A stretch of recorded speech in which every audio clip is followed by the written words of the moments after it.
अर्थ साजिछि पाठक। स्वामी जीवन बंचाइबा स्त्रीर आकुल निवेदन। प्रथमे सुरत जाई कार्य करुଥିଲେ, यापर गाँ फेरी पान दुकानटीए करी स्वल्प रोजगार रे दुख कष्ट 6 प्राणी कुटुंब चलाउଥିଲେ। बोझ उपरे ललिता बिड़ा परी दाउ साजिला रोग। एबे सज्ज होइथिबा बेले चिकित्सा पई अर्थ साजिछि बाधक। स्वामी को देह पूरा सीरियस, ताको खाद्य नली कराई जायछि। माने 5 लाख 7 लाख खर्च हो गलानी। सोना रूपा जहा देला बिकी भांगी सारिलेनी। जदि चलन माध्यम मते कुछ सहायता मिलिबो, संसार बंचिबो, मो स्वामी टिके भलो होई जिवे। एति माय समस्त को अनुरोध मते किछि किछि साहाय्य करंतु, मो स्वामी भलो होई जिवे। मोर छोटे छोटे दीटा जिया। हाँ आज्ञा, आमे कहूछु नुआगाँ ब्लॉक अंतर्गत बाहारछोला पंचायत माणिकपाटना फांडी पछपाख साहिर कथा। फांडी पछपाख साहिरे रुहंती सुशांत कुमार पात्र। परिवार कहले स्त्री, 2 छोट छुआ और वृद्धा बापा माँ। सुशांत प्रथमे सुरत रे गुजराण मेंटाउथिले। पेट जंत्रणा पाइबा जोगु सुशांत गाँ को फेरी आसिथिले। कटक मेडिकल रे चिकित्सित हेबा परे आउ सुरत न जाई गाँ माणिकपाटना छकरे एक चा एवं पान दुकानटीए करी परिवार प्रतिपोषण करथिले। किछि दिन परे पुणी सुशांतଙ୍କ शरीर असुस्थ होई पड़िला। परिवार लोक भुवनेश्वर एक घरोई हॉस्पिटल रे चिकित्सित कराई खाद्य नली ऑपरेशन कराइथिले। हेले स्वास्थ्य कार्ड रो टंका सरी जिबा परे घर को फेरी आसिथिले सुशांत। पुनर्बार स्वास्थ्य खराब हेबा ग्रामवासी सहयोग रे नायगढ़ जिला चिकित्सालय रे सुशांत को भर्ती करा जायतिला।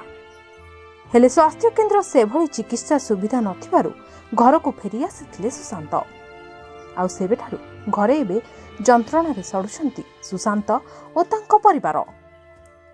रहुथिबा घरटी को बंधा पकाई सुशांत चिकित्सा रे अर्थ खर्च करलानी। आउ अधिक चिकित्सा पई कोनोसी संबळ नथिबारु अर्थ साजिछि बाधक बोली कोहभरा कंठरे कहिसंती सुशांतଙ୍କ स्त्री स्वप्ना पात्र। जदि साहाय्य करिवो, मो पिल्लार कांच सिंदूर मोचिबो, तमे एति मते अनुरोध करूछि। मो पिल्ला को दिए साहाय्य करो। मो पिल्ला झियो दिटा धरि बेसी हैरान हलानी। आमे किमसी मेडिकल रे 3 मास होला रहिछु। एबे डॉक्टर तोड़ी देलु गुरु पळि आसु। जदि कार साहाय्य को मिलिबो, मो पिल्लार कांच सिंदूर बंची जिवो। पैसा सरी गला, पैसा नाइ बेली तोड़ी देले। ताके कहले कि पैसा नै कि आसो। मामे माझो दिटा का सेटा तिलु आउ कि नाइ हम बागरे छोटा स्वास्थ्य बीमा कार्ड थिला, सेटा भी सरी गला। से जो बोले सुविधा करके पैसा पत्र देखा क्या साजी मागे मुदाबरे आसबू। जदि हम बेले बंची जीव, मो पिला को टिके दया कर बाबू, दया कर। कौन रोग बोली हम जानी पारे, मतलब चिकित्सा चली 3 वर्ष है। गोटे भी पुओ भी से पुओटे मतलब से अवस्था से बर्तमान पड़ी। पुओ पढ़िया बर्तमान 4 वर्ष पर हम ना एबर तो कथा कहि कि 4 वर्ष आरंभ भितर बर्तमान भी लास्ट अवस्था मोर किसी ना संपत्ति सब उड़ी बाड़ी गलानी। से पिला बेले मोर गोटे बोले पुओ, आम ये अवस्था सुना रूपा चालनी संपत्ति आ कि ना सब शेष हो सारा। आपण माने साहाय्य कले ओ पुओ मुक्ति पाई पाइबो। सेपटे छोट छुआ सह वृद्धा बापा माँ मध्य दुखरे संतुली हेउछंती।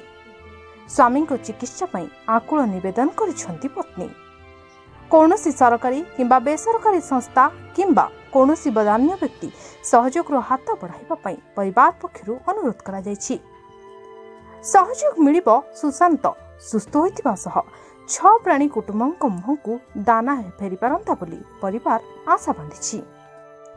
नुआगाँरु निरंजन साहू को रिपोर्ट, मीडिया वॉइस।